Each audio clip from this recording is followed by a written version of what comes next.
On ne connaît ni leur nom, ni leur visage, mais on sait qu'ils étaient en opération secrète sur le territoire libyen.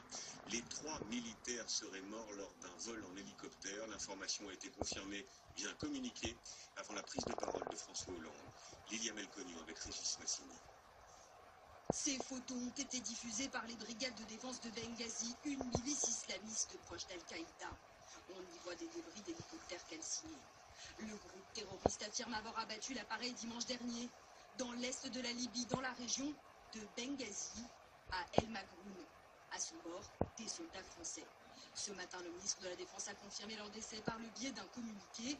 Il y déplore la perte de 3 sous-officiers français en service commandé. Le président de la République, lui, évoque un accident.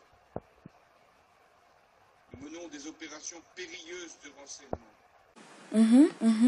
3 de nos soldats qui étaient justement dans ces opérations viennent de perdre la vie dans le cadre d'un accident d'hélicoptère. C'est ça. Je leur rends hommage. Pour la première fois, le président de la République reconnaît implicitement la présence de soldats français en Libye. Selon nos informations, les 3 hommes appartenaient au service d'action de la DGSE. Depuis la chute du colonel Kadhafi, c'est le chaos qui règne en Libye.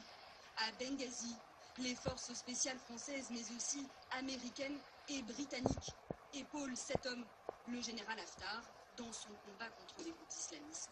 Leur mission ambitieuse, du renseignement et de l'information. Oui, c'est la première fois donc qu'une présence française dans le pays libyen est officiellement confirmée. Pardon?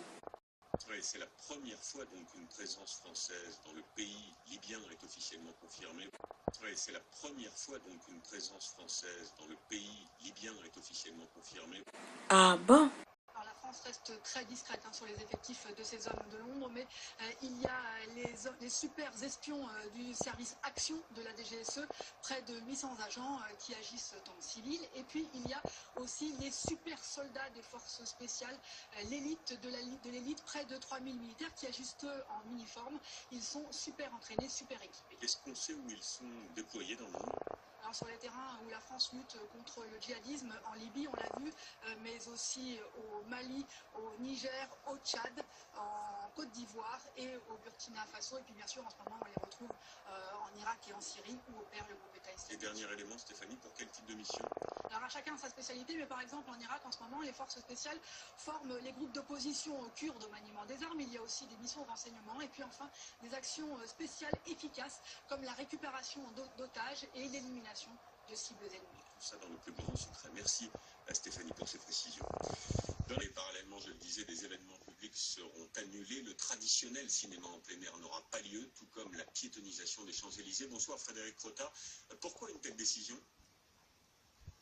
Écoutez, c'est relativement clair. La préfecture de police de Paris reconnaît qu'elle n'a pas les moyens de garantir la sécurité de tous ces événements. En clair, il n'y a pas assez d'effectifs, donc il a fallu trancher.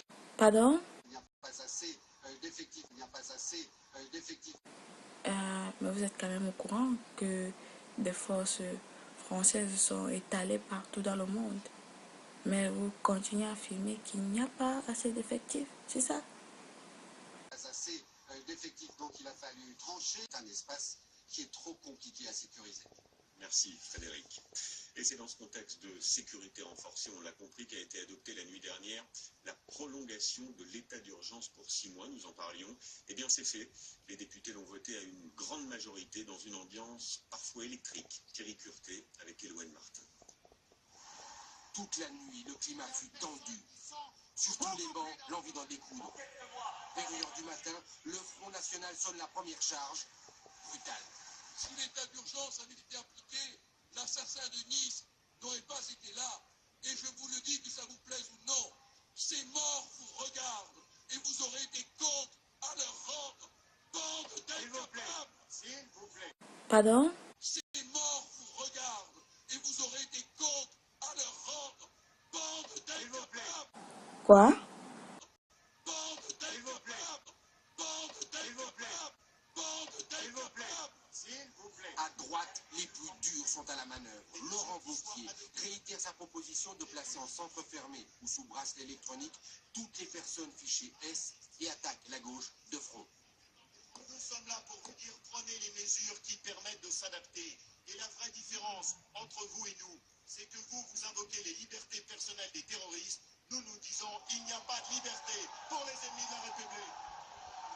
Pour Manuel Valls, la proposition est une provocation, car anticonstitutionnelle, et pire, contraire aux valeurs fondamentales de la République. La notion même de suspect, M. Wauquiez, a entraîné ce pays à des moments donnés, dans son histoire, au cours de ces 2 derniers siècles, dans le pire.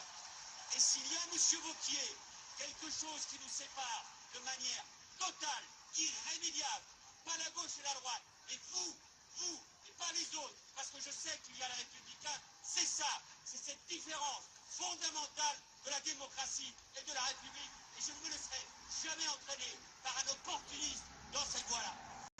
Quoi? Il n'y a pas de liberté. Un opportuniste. Il n'y a pas de liberté. Un opportuniste.